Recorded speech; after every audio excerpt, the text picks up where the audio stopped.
कुछ नहीं हाथ लगने वाला, एक भगवान का आश्रय रखो, ये कल्याण, ये भक्ति आ जाए जीवन में, ये अविनाशी तत्व है। व्यास जी ने कहा, नारद जी ने कहा, हे व्यास जी, पूर्व काल में मैंने ब्रह्मा जी की गलती की, मैं शूद्र के घर में जन्म लिया, मेरे पिताजी चल बसे और मेरी माँ कहीं सेवा करती थी ब्राह्मण के यहाँ, वहाँ चौमासा हुआ, संत आए और मैं सबसे आगे बैठता, देखो छोटा सा बालक सामने बैठा है, मैं तो 5 वर्ष की उम्र में संतों के सामने, संस्कारों की बात है, बच्चे तो सभी के हैं, और क्या कर रहे हैं इस समय। और एक बालक बैठ सकता है तो आपके सब बालक भी तो बैठ सकते हैं यहाँ, कोई मना थोड़ी है। संस्कार हो, बेटियां भी सबके ही हैं, एक बेटी बैठी तो और नहीं बैठ सकती क्या? क्या कर रहे हो निहाल घर में, बताओ। अरे मौका बार बार नहीं मिलेगा, इसलिए लगाओ, तुम सच्चे माँ बाप तभी हो, इन बच्चों को भी लगाओ इधर, तो बाद में तुम्हारे ही काम आएंगे ये, नहीं तो ना तुम्हारे लायक रहेंगे ना अपने लायक रहेंगे, दुख पाते रहेंगे। इसलिए बच्चों बच्चियों को सत्संग में लाओ।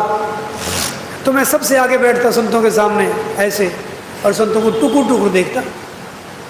मेरे साथी बाहर से हिला करते, आओ खेला, बाबा जी का कहीं ना खेड़ा, समझ तो बात, बाबा जी की बात चलना अपने। तो मैं कहता मुझे तो यही अच्छा लगता है, मैं तो अट्ठे बैठा। इतनी बात संतों को भागी, ये बच्चे बैठ पर जाए ना तो संत इतने से राजी हो जाते हैं इनका, क्योंकि इनका हृदय निर्मल होता है, इनके कचरा घड़ा नहीं है। हमारे तरह तरह का कचरा बहुत भरा हुआ भीतर का, तरह तरह के अभिमान है, मोह ममता है, ये पूजा पाठ ऊपर ऊपर से होता रहता है, भीतर में कचरा धुलता नहीं। और बच्चों का हृदय शुद्ध होता है, सरल होता है, सहज होता है, सच्चा होता है, उमंग होती है, इनको यूं ही लाभ हो जाता है। इनको बड़ी बड़ी बात है समझ ना आवे, बैठ जाए, लाभ होगा इनको, बहुत बड़ा लाभ होगा।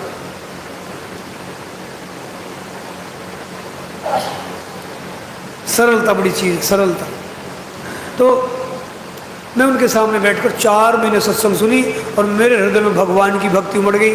भगवान की याद में कभी रोता, कभी हंसता, हिचकियाँ भरती, ध्यान मग्न हो जाता। ये सत्संग का फल है। भक्ति सत्संग से पैदा होती है, सब कुछ सत्संग से मिलता है। सत्य को स्वीकार करना ही सत्संग है। भगवान की भक्ति जागी और संत चले गए और मैं तो संसार से एकदम परे हो गया। मेरी माँ बार बार तंग करती, मैंने सोचा माँ तो विघ्न करे। एक दिन माँ को भगवान ने उठा लिया। भगवान के भजन में बाधा डालोगे ना किसी के तो भगवान जी आपको उठा लेंगे। फिर कहाँ तो खुद भी भजन में लगना था, दूसरों को भी लगाते। तुम तो खुद तो लगते नहीं, दूसरों की ओर बाधा देते हो, तो भगवान फिर उठा लेंगे, सोच लेना। नारद जी बोलते मेरे को अच्छा लगा कि माँ विघ्न डालती थी, चुप हो और कोई विघ्न नहीं है, कृपा ही दिखने लगी। सत्संगी जीव को बड़ी से बड़ी प्रतिकूलता में भी कृपा का ही दर्शन होगा।